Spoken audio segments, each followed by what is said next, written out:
মুসা আলাইহিস সালামের পায়ের মধ্যে একবার একটা লাল পিঁপড়া কামড় দিছে। এই সাইজের যে লাল পিঁপড়াগুলো কামড় দিলে খুব আরাম লাগে না? কেমন লাগে? হ্যাঁ, খুব ব্যথা করে, প্রচন্ড ব্যথা করে। তো মুসা আলাইহিস সালামের মেজাজ কি নরম না গরম? খুব তাড়াতাড়ি রেগে যেতেন উনি। এক এক নবীর এক এক অ্যাট্রিবিউটস ছিল।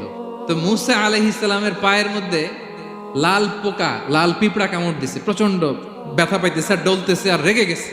রেগে তাকায় দেখে এদিকে লাল পিঁপড়ার বাসা, যে পা দিয়ে ডোলে সবগুলোর মেরে ফেলছে। তো ঘটনাটা ছিল মুসা আলাইহিস সালাম আল্লাহকে জিজ্ঞেস করছিলেন এই ঘটনাটা আল্লাহ কেন ঘটাইছে। আল্লাহকে জিজ্ঞেস করছিলেন, আল্লাহ আযাব যখন কোনো এলাকায় পাঠান তখন তো শুধু জালিমরাই মরে না, ভালো লোকগুলাও তো মারা যায়। তো এই আযাবে ভালো লোকগুলা কেন মরে? আল্লাহ উত্তর দেয় না, এই ঘটনা ঘটাই দিছে। পিঁপড়া যখন কামড় দিছে রেগে সবগুলোর মেরে ফেলছে। আল্লাহ বলে, মুসা কামড় দিছিল কয়টা? কয় আল্লাহ একটা। তো ওগুলোর মারলা কেন? অ্যাকশনে যখন যায় এত কিছু দেখে অ্যাকশন নেওয়া যায় না।